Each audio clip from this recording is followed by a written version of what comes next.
All right, recording is on. All right, so hopefully everybody has the agenda doc up. I figure we'd just go around and do a bunch of introductions. Ideally, everybody has the Zoom participant list open. We might as well just go with that.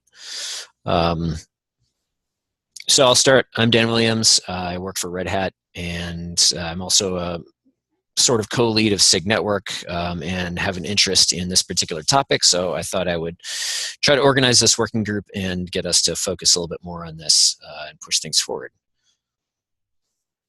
So whoever's next, I guess Peter's next.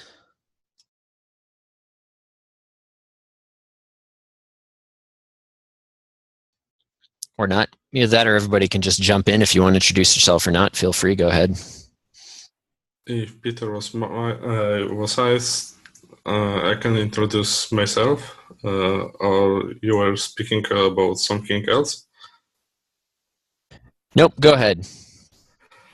I'm Peter from Mirantis. I'm working on Virted, and I'm someone who already implemented multiple networking in one of Kubernetes CRIs in Virted. So that's all from me. Hi, this is Koralamudhan Ramakrishnan. I'm from Intel. So within Intel, we open source Multis 1 year before. So we are currently interested in multi-networking proposals as well.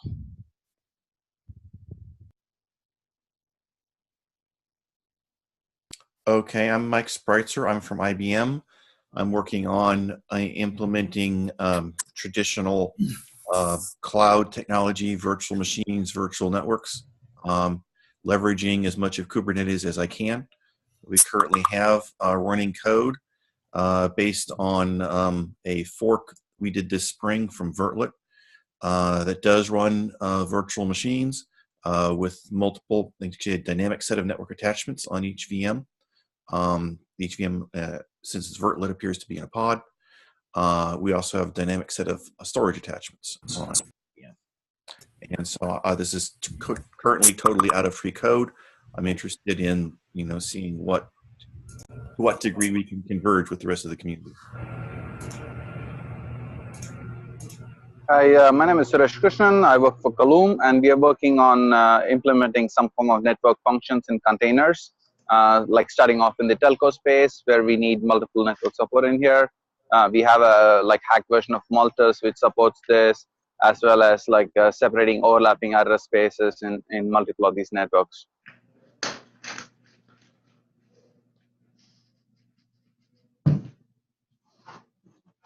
Hey guys, this is Doug Smith with Red Hat. I am interested in looking for multiple network support in Kubernetes for NFV use cases, and I'm also interested in overlapping IP addresses in Kubernetes as well.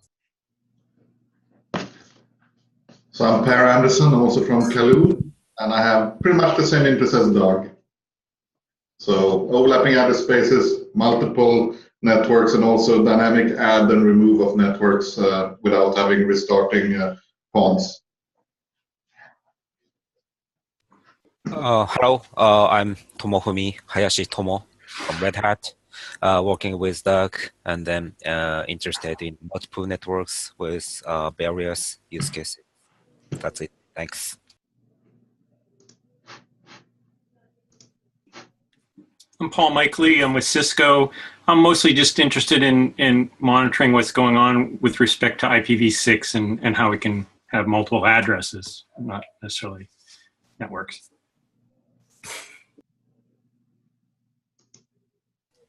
Fong Pan from Red Hat. I am interested in fast networking, user space networking, that kind of stuff. And hi, Paul. Nice to see you again. Hey.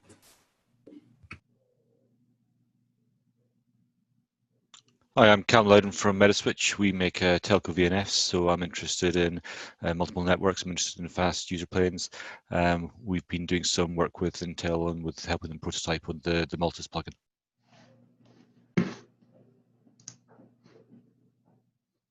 I am Pratik. I work for vArmor Networks.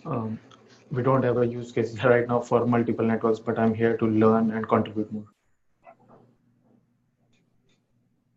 Hi, this is Bowie from Google. And similarly, we don't have a use case right now, but it seems very interesting, and mostly interested in how this will affect things like CNI, IPv6.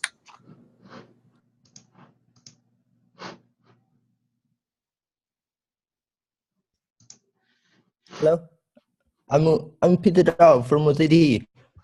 Firstly, I'd like to say my spoken English is not very good. So if there is something not clear, I'm sorry. I'm working with our network team for supporting multiple networks in our PaaS platform, and I also working in Kubernetes community. Thank you.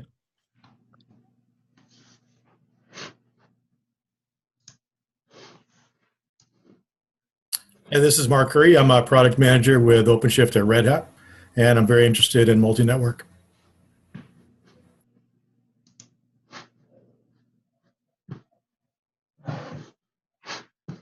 This is Jeremy from Red Hat as well, Jeremy Eater.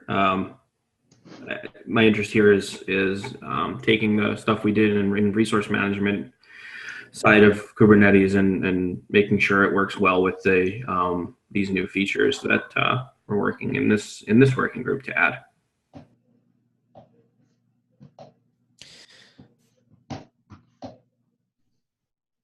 All right, sounds good. I think that's pretty much everybody. And some people also introduced themselves on chat, which is fine. Also, if I couldn't quite get all the details in the agenda doc, if you want to add yourself there, that would be great to correct any mistakes I've made by in the introductions section. So to, yes, thanks, Callum. So to keep going on or continue, basically just do like a charter review really quick. And I think I sent most of this out to the SIG network list originally, but just to kind of review it really quick, my suggestions for essentially the charter for this group are to develop specifications, proof of concepts, and extensions to Kubernetes in support of expanded networking capabilities for pods. You know, kind of a mouthful, obviously. But, you know, I thought that was high level enough to encompass most of what we want to do here with respect to our short-term goals and long-term goals, but also to ensure that we still have a focus on taking what we learn with this and bringing it back upstream to Kubernetes in the future if possible. So, I mean, if that sounds good to everybody, you know, we'll just kind of go ahead with that. And again, you know, we can obviously discuss anything on the mailing list as well if people have issues or want to add things to this. Again, for short-term goals, I also reiterated these in the mailing list and also at KubeCon and some of the face-to-face meetings that a number of us had together. You know, I thought the short-term goal should be to use something like Multus CNI or CNI Genie or some of the other multi-CNI plugin implementations that are already there. And standardize CRDs and annotations for those that anybody writing these kinds of plugins can use, and then perhaps write a reference CNI plugin as well. This would be kind of a short-term goal for the group. And you know, hopefully over the next couple of months, you know, like 2-3 months, something like that, because honestly, I don't think that there will be a ton of work here. You know, we just kind of have to push this through, and then we can kind of start using it and proving it out in some of those plugins. And then, of course, medium to long term, you know, kind of explore how we can get these ideas upstream into Kubernetes in a way that doesn't significantly impact the API, I should have put a link into this document to the discussion that we had back in, I think it was August or September, the previous multi-network meeting that we had in the CubeSig network meetings, which actually enumerated quite a few of the points. If you are unaware of that meeting, it is in the SIG network agenda, and there were some direct notes taken from that I think I had taken that should be fairly detailed and should bring up some of the concerns that Tim and others, Tim Hawken and others had expressed around changes to the API and the scope of what those might have entailed. And so again, just for medium to long term, we want to make sure that we develop something that we can potentially contribute back to Kubernetes, whether that's actually API improvements or as Kubernetes evolves into the future with more extension points, perhaps that is even just something like standards or even developing those extension points so that solutions that are not necessarily part of the Kubernetes core can be used fairly easily with it. So Dan, yeah, I added hot plugging to the short term because that's where I already am, and I'm not interested in doing something that doesn't have hot plugging or a dynamic attachments. Now, I just threw that in. I've heard a couple other people mention it, but I think it's worth discussing, you know, where we put that on our goals or our roadmap. Okay. I mean, my initial thought on that is that that does or could be a sort of short-term goal, but I think that might be the second kind of like a stretch goal for short-term, if that makes sense, Mike. Well, as I said, I'm not interested in doing anything that's not dynamic. Right. So I might, you know, kibitz or participate on an offhand manner if we're not doing here something that's dynamic. But I, you know, that's what I want to see. Okay. Something that is inherently unable to do dynamic is going to be, well, in my opinion, if we're aiming for dynamic, then starting with something that cannot do dynamic is just a mistake. Yeah, I would agree with that. I think we have to keep that in mind. And, you know, I mean, kind of given the conversations at KubeCon in the deep dive around, you know, I think you brought up that question at the deep dive. And, you know, we talked about it with Tim, and I recall he wasn't. Don't have to pussyfoot around it. He didn't like it. Right? Well, he didn't like it, but I don't get the feeling that he was, you know, completely against it. He's being diplomatic and not too pushy. Let's be clear. There is a serious conflict and potential for divergence here. Okay, what Tim is trying to promote is an application, sort of greenfield application-oriented approach to things, and that's fine if that's what you care about.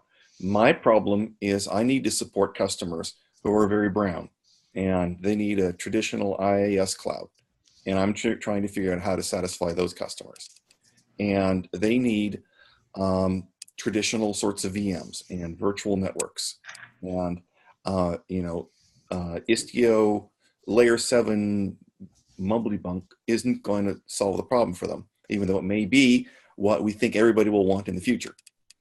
So there's a real sharp question here. Sorry, just taking a few notes here. Yeah, we have the same problem, right? I mean, we're really working with layer 3. We want to be able to route layer 3 networks and so on, and sort of have routing protocols running in Kubernetes. And hot plug absolutely is something that we need, and I mean that we have implemented and we will share. Just haven't had time to push it out yet. That's been a little bit stressful since we got back. And it's not that hard to do. That's sort of what we noticed when we implemented it. The question is more sort of the mutable concept, sort of how mutable / immutable is a service and pod supposed to be, and sort of for which things is it okay to not restart the service but just add them on and so on. And I think that's where the discussion is. For what we said was like call it the cluster network is immutable. The other networks should be possible to be mutable. I mean, because they're not really part of the spec as it is today anyway. There are annotations in different sort of plugins. And it's really, today, I would say, not defined. It's user defined or undefined, the behavior when you do stuff with those annotations. And in worst case, I guess we can leave it like that. I would prefer to have it more well specified, so that users would sort of understand. Basically, you have more like a contract between the user and the system when specifying these things, and not just sort of you get what you get.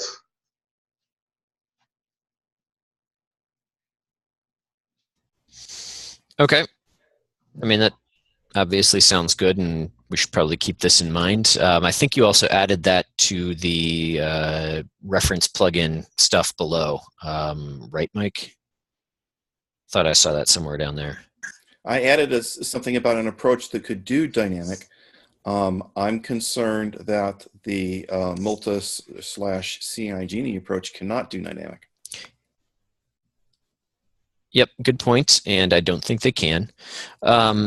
So let's postpone the dynamic stuff until we get down to that part in the agenda, which should be like 10 minutes from now, more or less, probably. And I assume the part you added, Mike, was the approach for supporting hot plugging.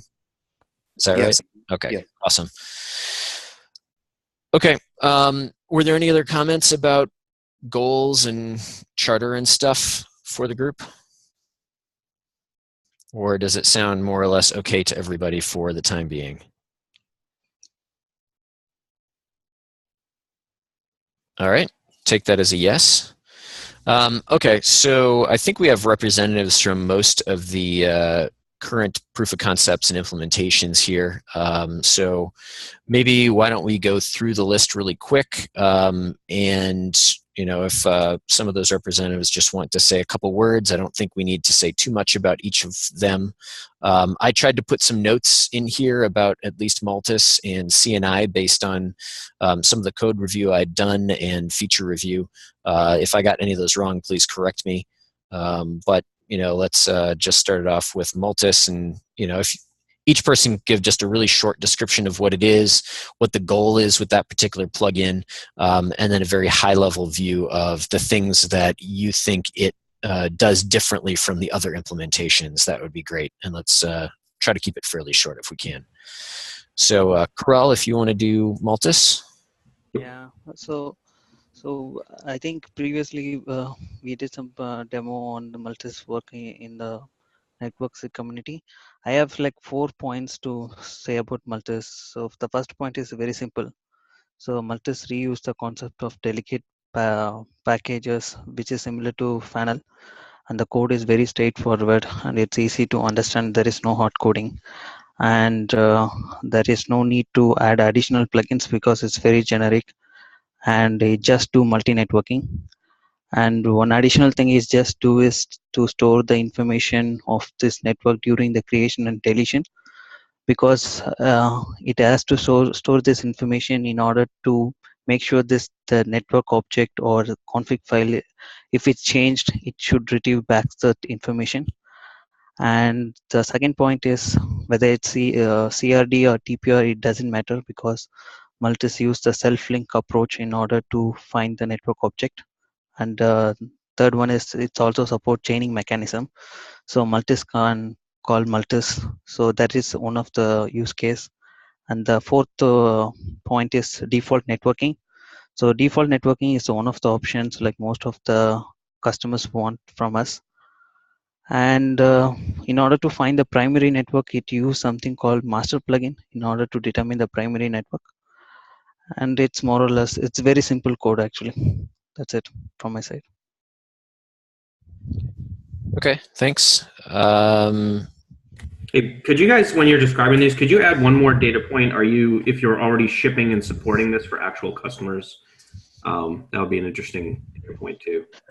So you want to know about the customer details, or I would just like to know if you're like how far, in other words, how far along are you with this? Is it already something your field isn't able to sell and whatnot, So we have one customer who is already using in the field trial, where major use cases for the NFV actually. We have three customers which are already using in production. Multis for the basically for NF use cases. So we created Multis basically to divide control plane and data plane, and they just do that particular job. Cool, thanks. Okay. Peter from ZTE, do you want to talk about CNI Genie?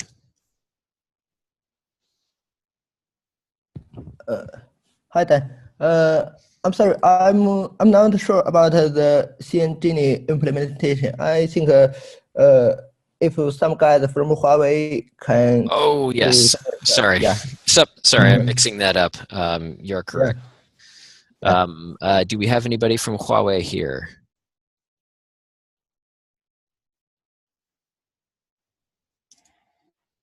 All right. If we don't, I guess I can just kind of do a run through quickly of that one.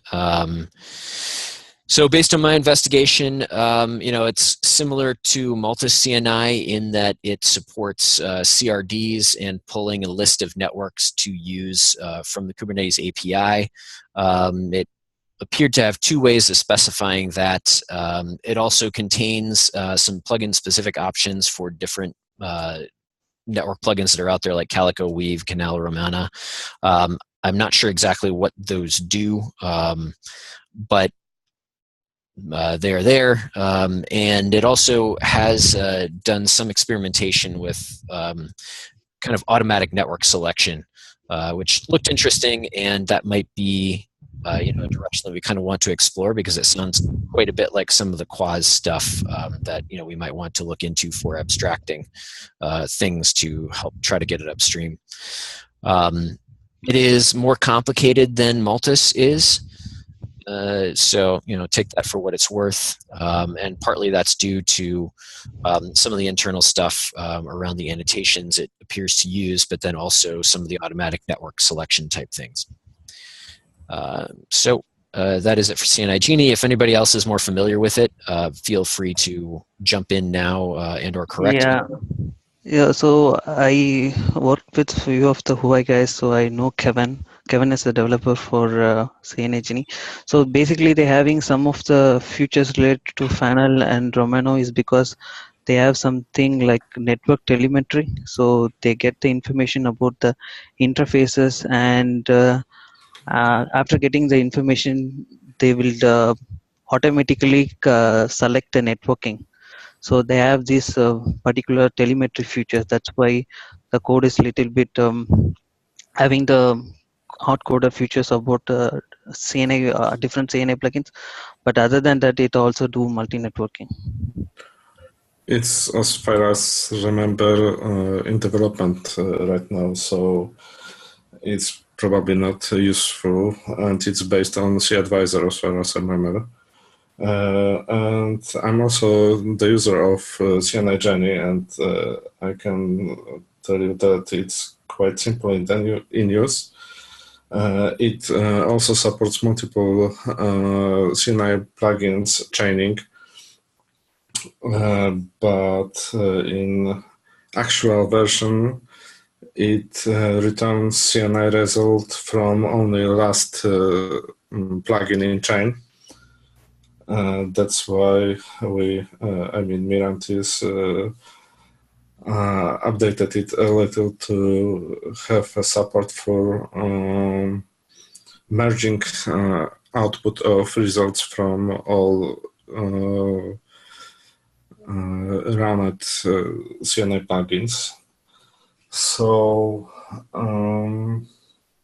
yeah, there's a PR for that I think you contributed, right? And then it hasn't been accepted yet, but it's a colleague from my team working on that. One of the things important in this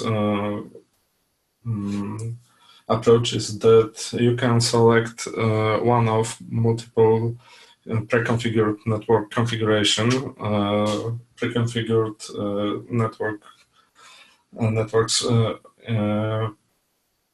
pre-configured by configuration in CNI. You can choose them using on annotation in pod. So it's very simple to use, looking from developer or administrator, and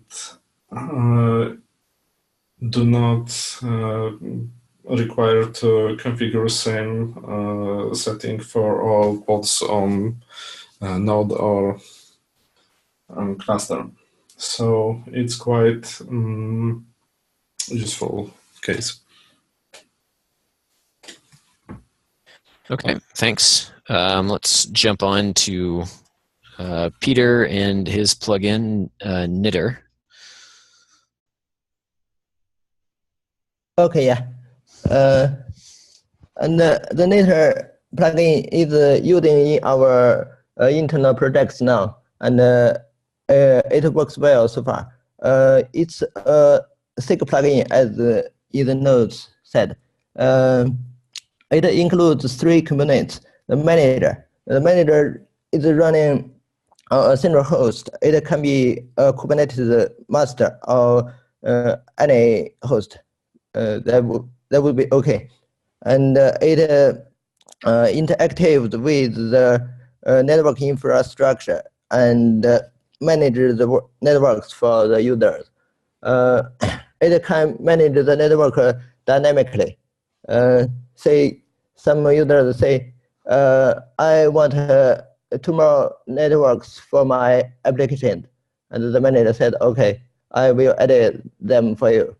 And when the manager is ready, the user can configure their application to use the new networks or the existing other networks. And the manager is running as an API server to interactive with the agent running on each node. The agent will receive the request that forwarded by the plugin, and send the request to manager. When the manager gets all things ready, and the agent will attach the interface to the pod network namespace. And the plugin is it's a CI plugin, and it's invoked by Correlate with CI API. It for now it just forwards the network setting up request from Correlate to and forward them to the Knitter agent.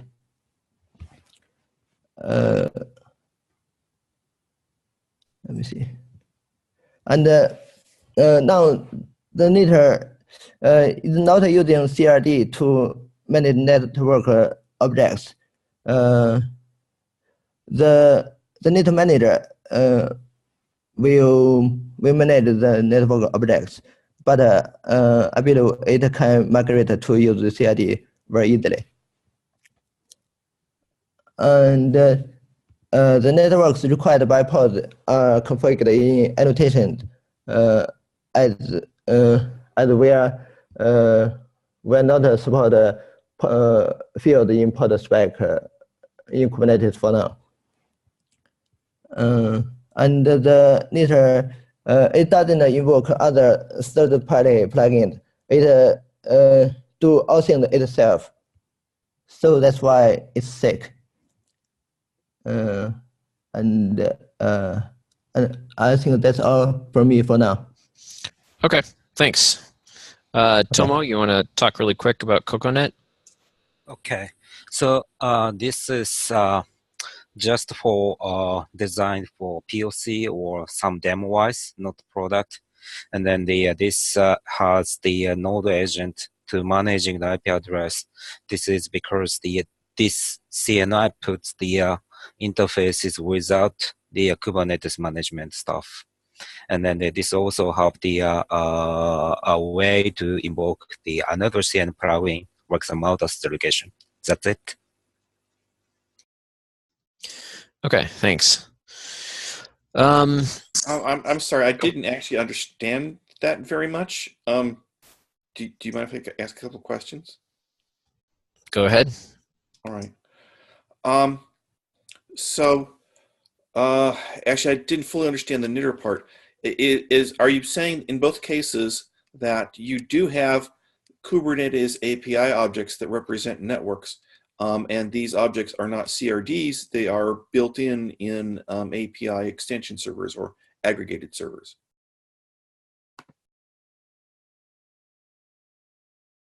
Was that a question for both Tomo and Peter, or just one of them? Okay.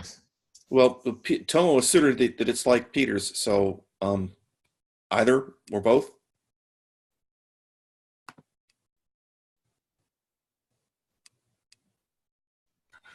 Go ahead. Okay. Mike, can you, I'm sorry, can you repeat a bit about your question? Okay.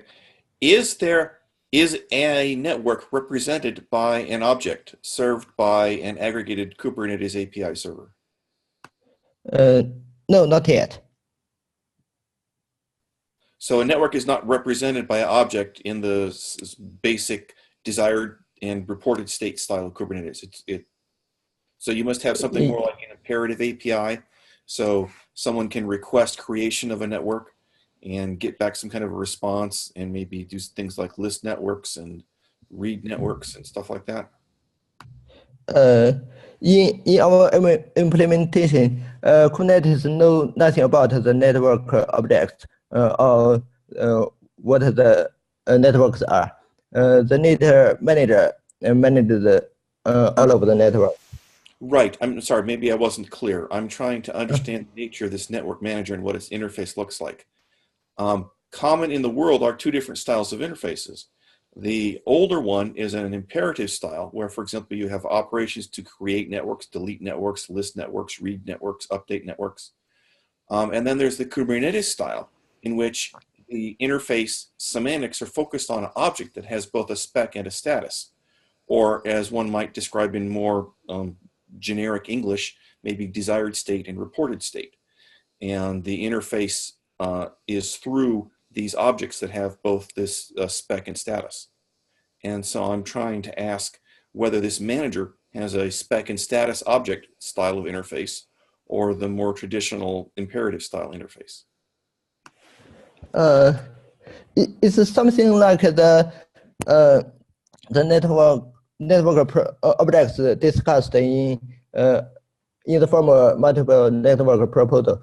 And in fact, we have a portal to users for them to create or delete or update networks, and the manager will receive the user's request to update the network objects managed by the Net Manager. Is the network manager an aggregated API server? No.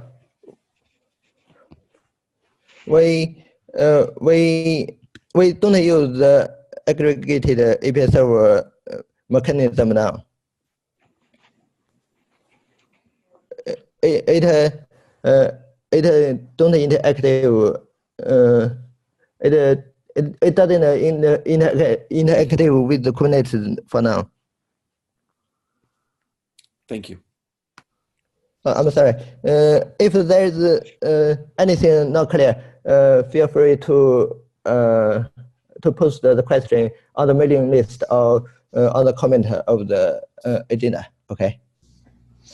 Yep, that sounds good. If anybody has more comments about any of the plugins and how they work, feel free to do that list. Yeah, I believe there is something not clear for me. I'm sorry. All right. With respect to hot plugging, is there anything more there to discuss for a minute or two, Mike, or should we punt that to the end? I think something I was just thinking of during this conversation was that if we want to try to support hot plugging, that might have an effect on how we would implement any particular reference plugin if we did that, just so that it would be able to monitor events coming out of Kubernetes and perhaps dynamically attach networks as they come and go. Was that something that you were thinking of, Mike? Well, I don't see how the CNI interface can support hot plugging.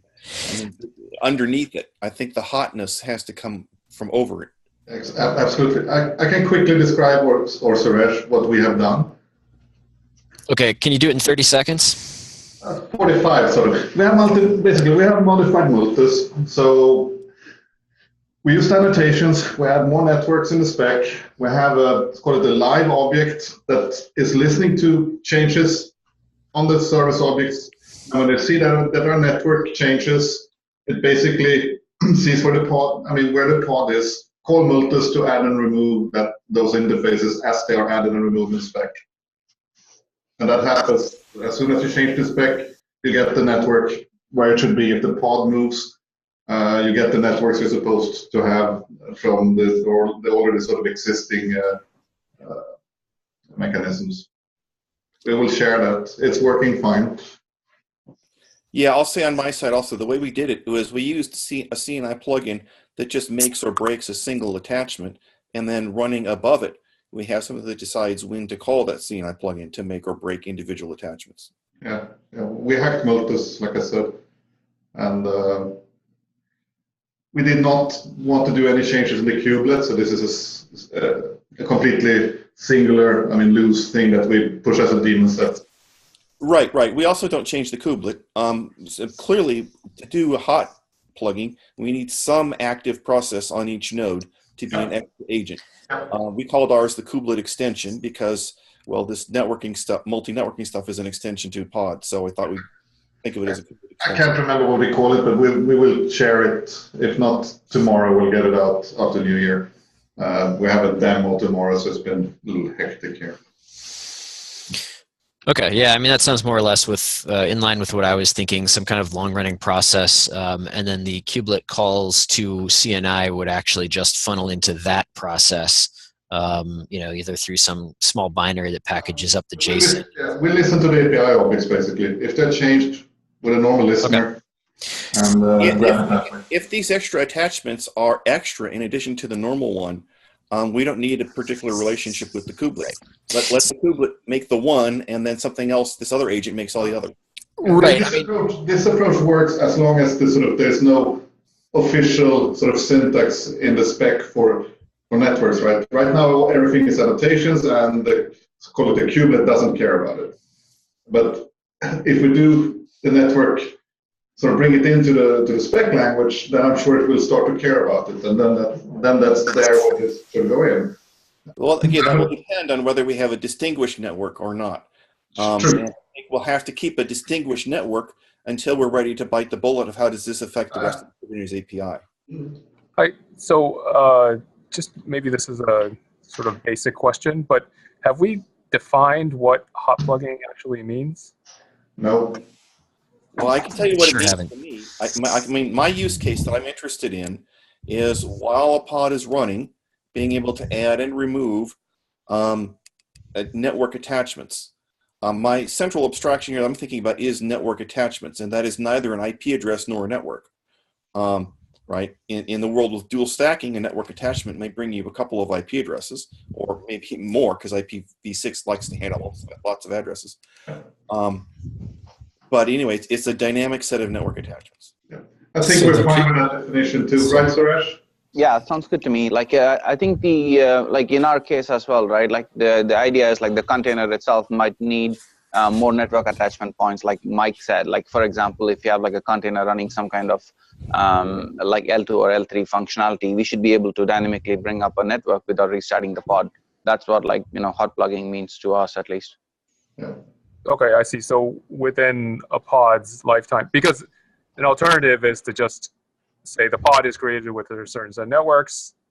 And then if you want a different set of networks, you're going to have to restart that pod. Yeah.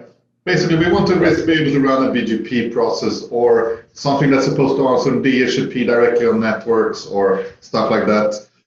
And so in other words, you want to run a process that you would rather not have die and restart on a fairly frequent basis. Yeah, exactly, Dan. There's quite stateful, there was state rich, you can say. I have a question for Suresh or Anderson. So are you invoking multis? Because multis will be invoked during the creation or deletion, right? Are you guys doing the hot plugins actually? So we changed Multis a bit, but we let Multis do all the plumbing. Basically, we call the existing API to add these networks and remove these networks, the existing CNI. Okay, cool. Good use Yeah, I case. don't quite. I mean, I'm not expert on Multis, but given the descriptions I've heard, you're throwing a whammy at it, right? Because normally Multis constructs a set of attachments from scratch. And if you want to call it to modify the set of attachments, that's not something Multis would normally have logic. Multis doesn't really, so you tell it which network to add. Oh, so you're constructing the parameters that tell it what to add. Yeah, absolutely. Okay, yeah, fine. Yeah, it works like that, yeah. Cool. So I wouldn't say that it's the final solution. It was just a way to get it working, sort of to prove that this works fine without changing the kubelet. Okay, yeah, we did a similar thing. We just atomized it. Okay, cool. Sounds good. So I have a quick question regarding this. So in both the cases, when a pod is running and you guys tell the Multis or somebody else, like in your case, kubelet extension tells somebody else to create a new network. So it gives a network namespace, and do you guys cache that network namespace, or how does that work? To be utterly clear, and I think we should be very explicit about this, right? I think we should really separate two issues here, or two subject matters. One is a multiplicity of networks, another is a multiplicity of attachments, network attachments on a pod. Okay, I've been focusing on the attachments because that's the most new and challenging thing, because it kind of gets into the business of the kubelet. A multiplicity of networks is entirely apart from Kubernetes and is easy to add with CRDs or aggregated API servers or whatever you want. And you specifically think of IPv6, I assume, when you say this, since then you can just stack as many networks you want on the same L2. No. Or multiple attachment points, really. Yeah, so anyway, I'm trying to say, let's be very clear and careful. A multiplicity of networks is a separate matter from a multiplicity of attachments on a pod. Of course, the latter can only happen if you've got the former, but just defining and managing the networks is a clearly separable problem. So which was your question about? Just to clarify a little bit more, Mike, when you mean network attachments, you mean potentially multiple IP addresses or other paths to the same underlying network? Well, or something different. Right. So I do want to recognize that an attachment can bring multiple addresses, right? Even like v6, right? You'll typically get 3 addresses out of an attachment. There's a local address, a permanent address, and a shifting, an obscured one that changes over time. Temporary, yeah. The privacy addresses, yeah. Right. Okay. So I do not equate attachment with IP address. So yes, an attachment is more like a conduit. Look, I mean, let's be clear, right? We're talking about the Linux kernel, the interface between the Linux kernel and applications, right? We know what that is. It's network interfaces, right? So a network attachment appears inside a pod as a network interface with however many IP addresses it's got. Mm-hmm. Now, I know that runs counter to some of the thinking that, no, we should be more abstract. And like Tim, I don't want to say no, but, at least my needs are actually pretty concrete. But I do want to also agree with the people that are interested in high performance. I want to run QEMU inside a pod, and ultimately, I don't want to have, any more plumbing in there than necessary. I want to be able to get QEMU, going directly user level IO down to the underlying device. So that's even less abstract rather than more abstract. But anyway. Okay. Since we've only got like 10 minutes left or so, if we can push further discussion of this off onto the mailing list, that would be awesome.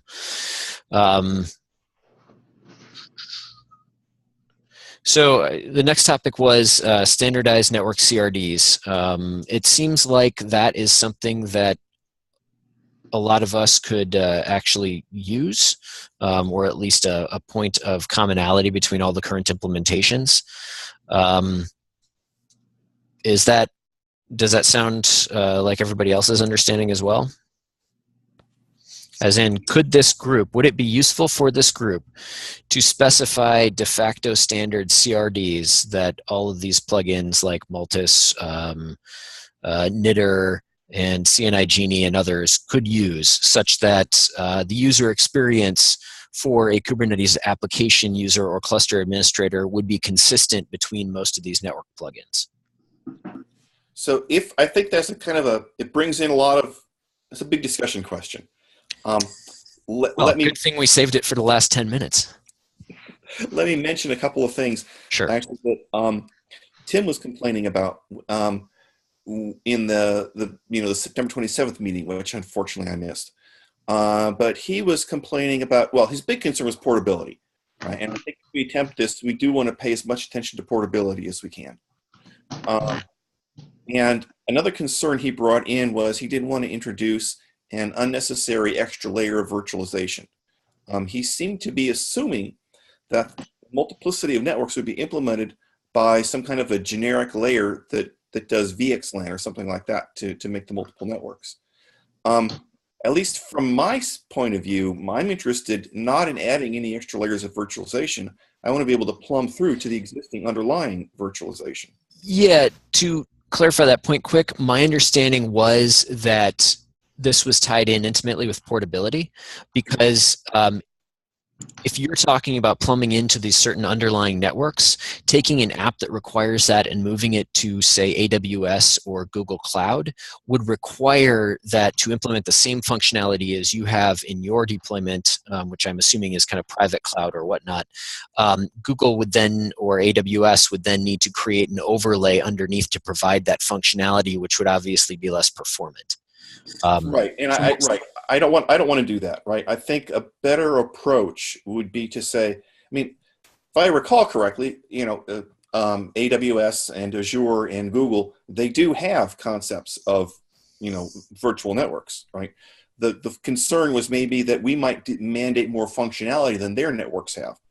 So I would rather say something like, and this reminds me a lot of the ingress problems that we've discussed, right? Maybe we have some kind of a common core that it's kind of a lowest common denominator, unfortunately, right? That all the cloud providers can provide virtual networks with this much functionality. And we have some kind of a network class concept, okay? So if you want to write a portable application, you use the portable network class to describe what you want out of your virtual network, and all the cloud providers can provide it. And if you want to be specific to some cloud or a subset of clouds, you might use a different class that has more parameters that are specific to that subset of clouds. Okay. Also it strikes me that this is a much larger conversation. I was thinking that perhaps for the immediate term, we could implement, a fairly simple network object as like a V1 that would essentially just be kind of CNI configuration or a pointer to CNI configuration on disk that then this reference plugin or any of the plugins that people currently have would call. It's essentially kind of a simplification and extracting the common pieces of what CNI Genie and Multus already do and attempting to sort of standardize something along that direction. I wasn't thinking that it would be too complicated because, it would enable us to get that done much more quickly. But, like what you're talking about with network classes and Common Core and stuff is certainly, a topic for the next couple of months in parallel, I would think. Yeah. I think the way I see it is this CNI configuration is, in some sense, a reference to a network. Yep. And we could agree on what the references look like, perhaps, without agreeing very much on what the referent looks like. That's sort of what I was getting at, yep. Again, tossing it out to the wider group, does this seem like something that is useful? If you currently write a plugin, I'm thinking of, Knitter and CocoaNet and Multus and CNI Genie. If we ended up doing a kind of de facto standard for CRDs, is that something that you would be interested in adding support to for your plugin?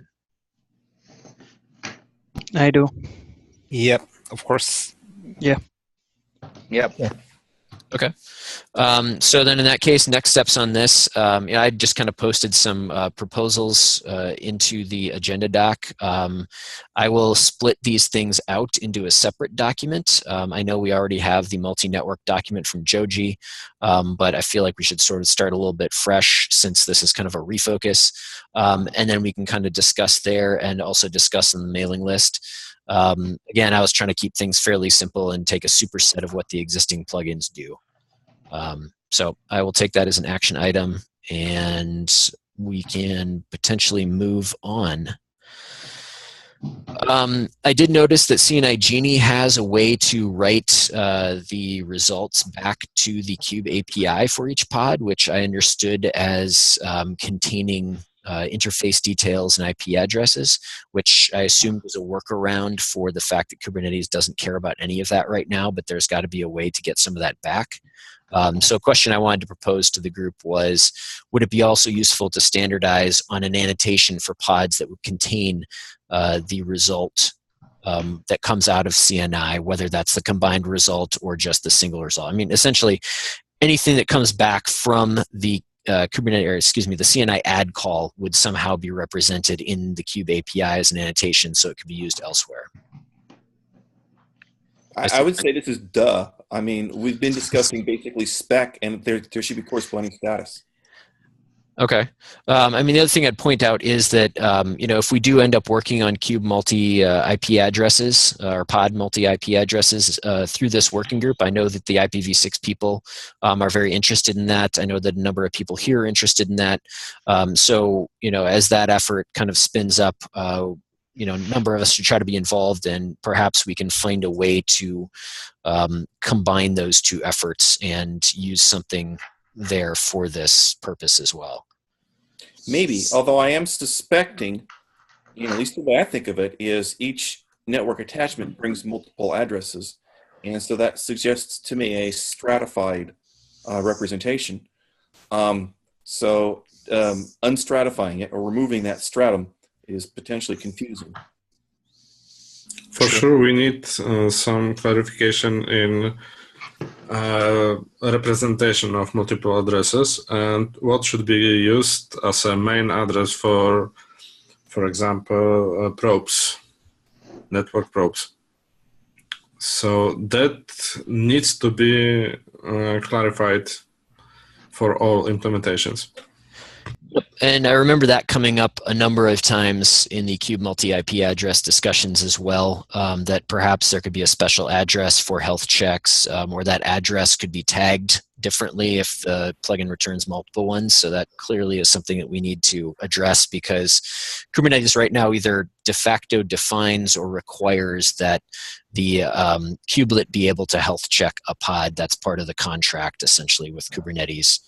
In the API. The same case is with default route. So if multiple plugins provide some routes and each of them can have default route, we need a clear method to select which one should be used as a default route.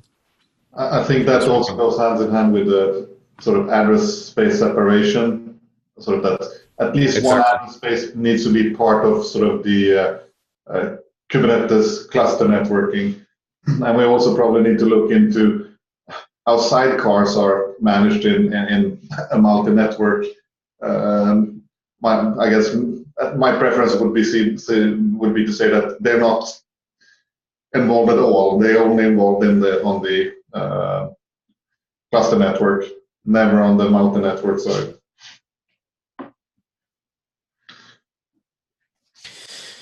Okay. In the last few minutes we have here, another question for the group. There's been some talk about a reference implementation of this.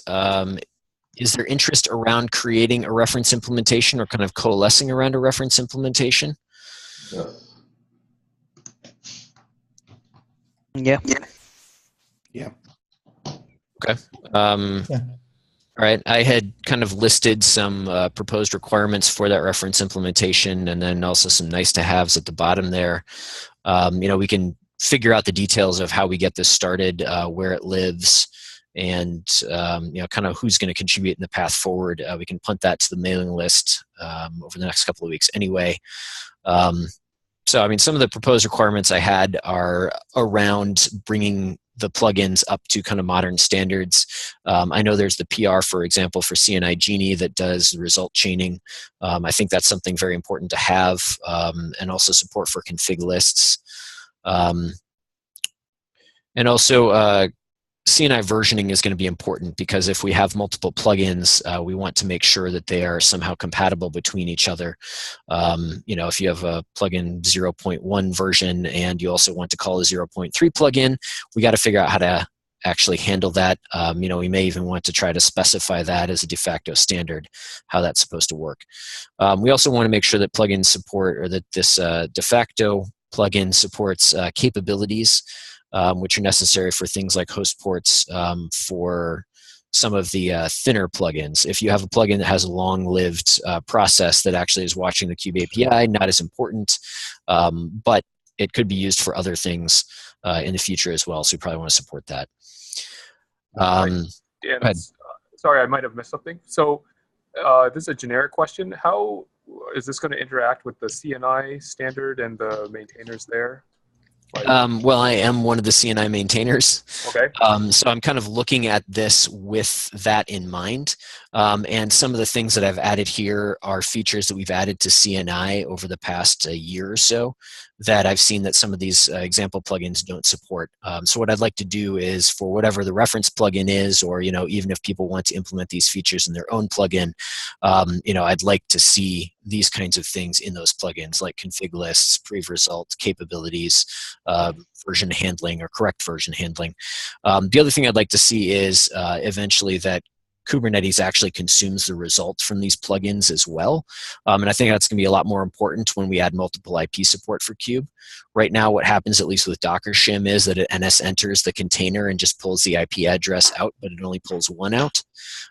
And so it would be much more useful, I think, to consume the result from the CNI add operation, because then we can also get things like, oh, hey, what if the network wants you to use specific DNS servers for this pod? So I think there's a lot more options there that Kubernetes could have in the future.